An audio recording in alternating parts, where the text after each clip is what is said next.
Chapter 5, Section 4 is about compound inequality statements. So far this chapter we've been seeing inequalities, but they've been singular statements, so you've only had to solve one inequality.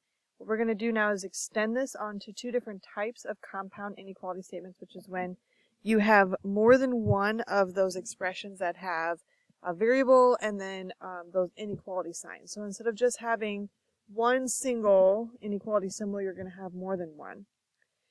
There's two major types of compound inequality statements. The first one is called the AND inequality.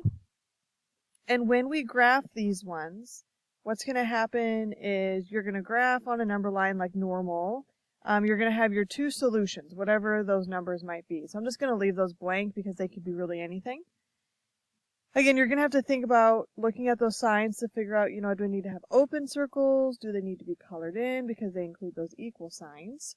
Okay, so you can see any combination of open and closed circles, so you can have the same kind, they can both be different. And an AND graph is when you go to graph the rule per se that you're reading in the problem is they're going to overlap in the middle. So you're going to shade in between the two solutions that you have. Now an OR inequality is going to do the opposite, where you're going to have two solutions again. This time I'll use open circles just to change that. And instead of them shading in the middle, they're going to shade away from each other, and they are not going to overlap. So it's going to look like that. That would be an OR graph. Something to keep in mind going forward in the future when you see inequality graphs like this is when you have an AND graph, so this one was an AND, when they shade towards each other, that meant that you had less than or you had less than or equal to symbols with your problem. A lot of times if you think about the words less than, it kind of, in a way, will sound like the word and. They kind of sound similar. So that's a way that I remember that if I see a less than symbol, that means I'm going to have an and graph.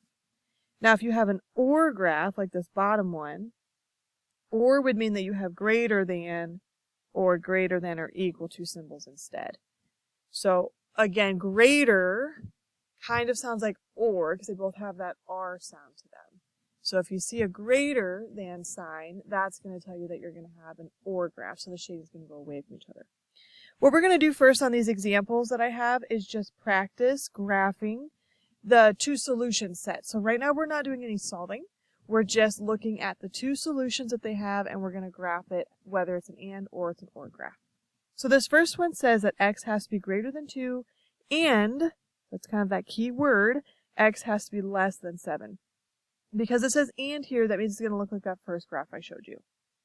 I'm going to put two lines on my number line for the two solutions I have. One's a 2 and one's a 7. 2 is going to be smaller than 7, so that needs to go on the left. 7 needs to go on the right.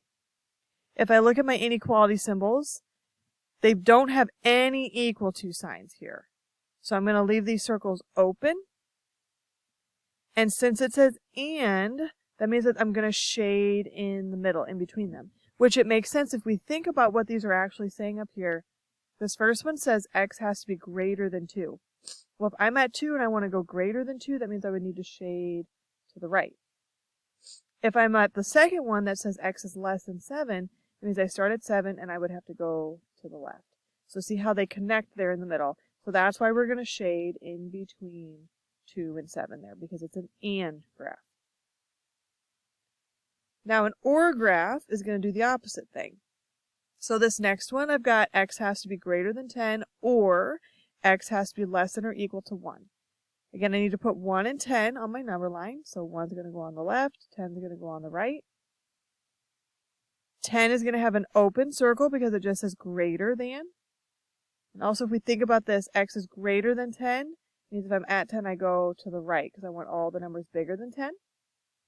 For 1, you're going to have a closed circle because it has that equal to sign, and it's going to go left because it's less than 1. So that's why it looks like an OR graph. They go in opposite directions here. So I want you guys to practice this. There's this practice problem here, this first one, and then there's this one right underneath it. On that same page, I want you guys to do both of those.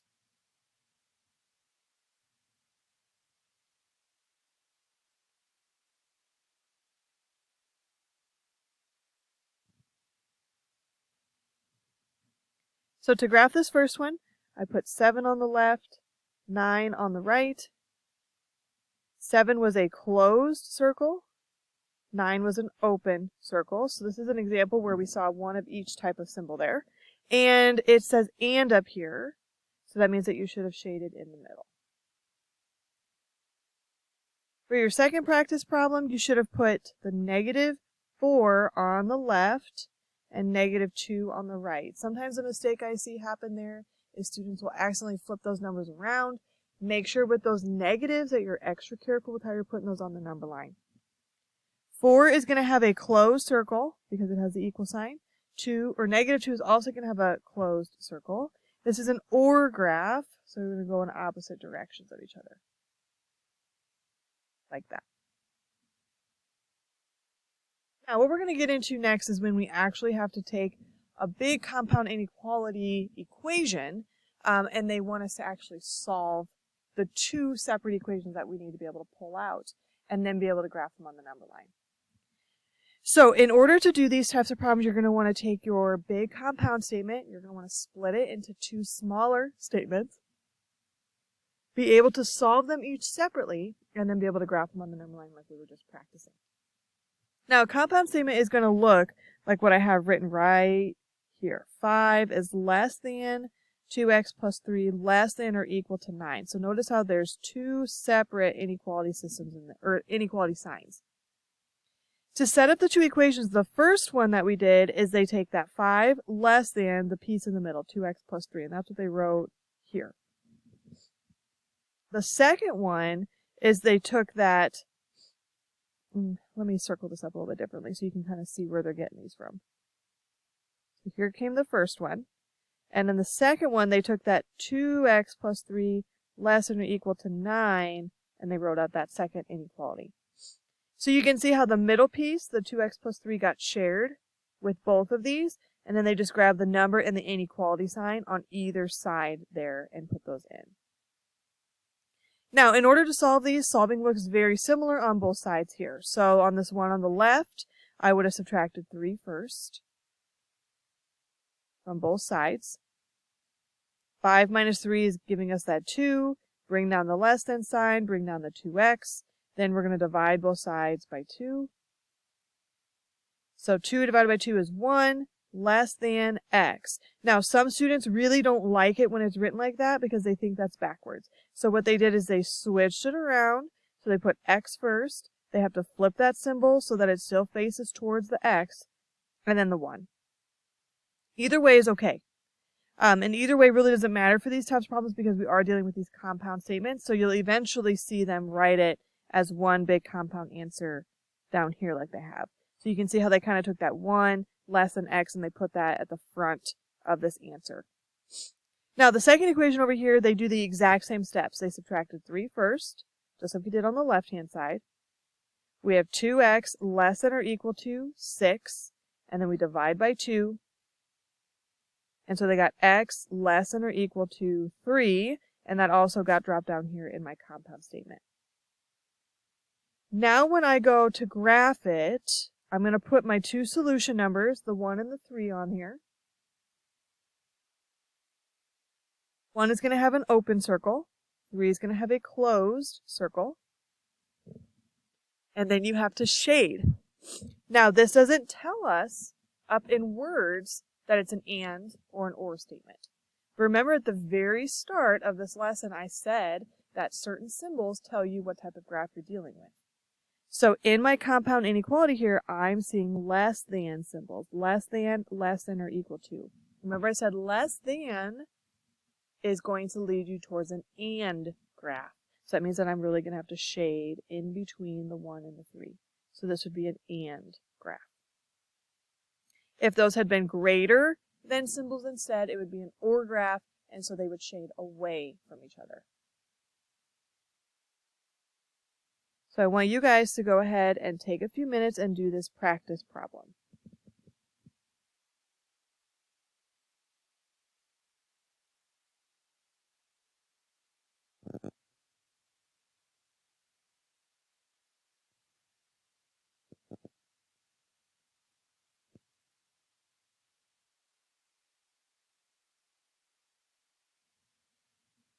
So the first thing you needed to do is split this apart into the two equations.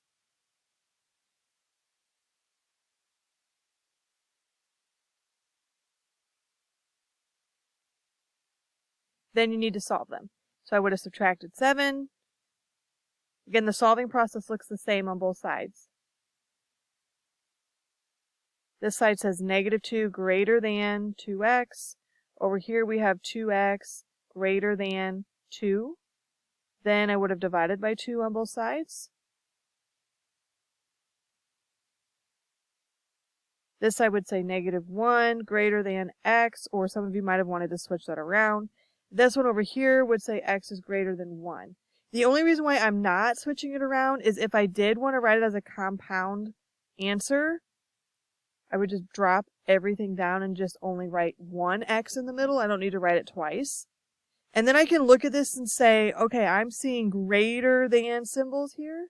So that helps me understand the graph. Do that. So -1, +1, open circles. And like I said, because it's a greater than symbol, that means that this should have been an OR graph.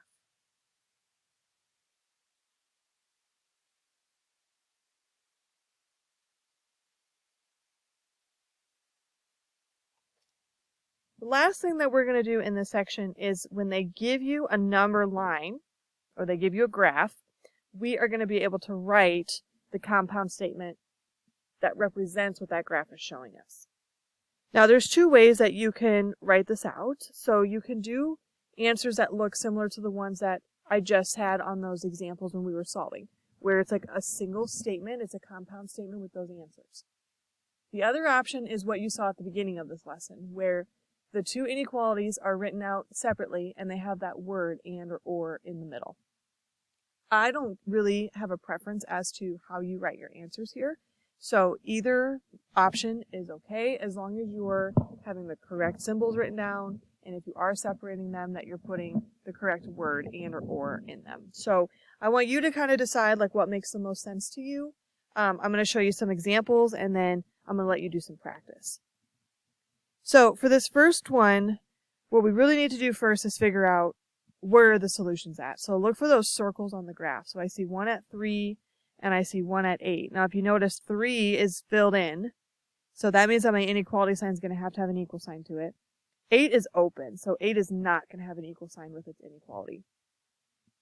When I look down at my options, the first one, if they're writing it compound, really all they did here is they grabbed the 3 and the 8. That's where they got those numbers from. They put x in the middle, because we're just using any variable. It doesn't have to be x, it could be any letter. And then they chose their symbol. Now, they're shading kind of in the middle, because if you look between 3 and 8, that line is a little bit darker than the other side of the number line. So this tells me this is probably going to be an and graph. Remember, and means that we're using less than symbols. So for this first one over here, it's less than or equal to because 3 got colored in. And over here, we just have less than because 8 is an open circle. So that's the first option. The second option is that they looked at each of these separately and they wrote them out. So they looked at 3, saw that it was colored in, and that it was shading to the right of 3. So that would mean that x had to be greater than or equal to 3. For 8, it's an open circle, and it was shading to the left. So that means that x had to be less than 8. The reason why they put the word and in the middle is because they're shading in between those two solutions. So that tells us that it's an and graph. We see the same type of answers showing up for the second example, but this one would be an OR graph because the shading is going opposite directions of each other. Now, -1 is a closed-in circle. 2 is an open circle. We're putting those on either sides of my x. Since it's an OR graph, I'm using greater than symbols, so you can see why they did that in option 1. We have greater than or equal to, again, because that's colored in. And then just greater than for the 2, because that one's not colored in. Then the second option, again, if you look at them separately, you have x is less than or equal to -1, because it's going to the left, which would be smaller. And the other one says x is greater than 2 because it's going to the right, and they put an OR in the middle because they're going opposite directions. So I want you to try to do the following 2 practice problems here. And again, I don't care what option you use from up above. when you're filling out your answers for these two practice problems.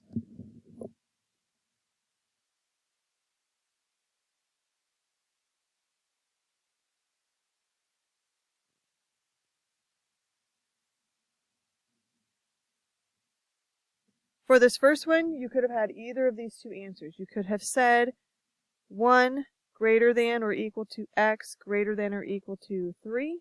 That would be the compound statement. Or you could have said x less than or equal to 1 or x greater than or equal to 3. For the second practice problem, you could have said 0 less than x less than or equal to 4 as one compound statement, or you could have said x is greater than 0 and x is less than or equal to 4.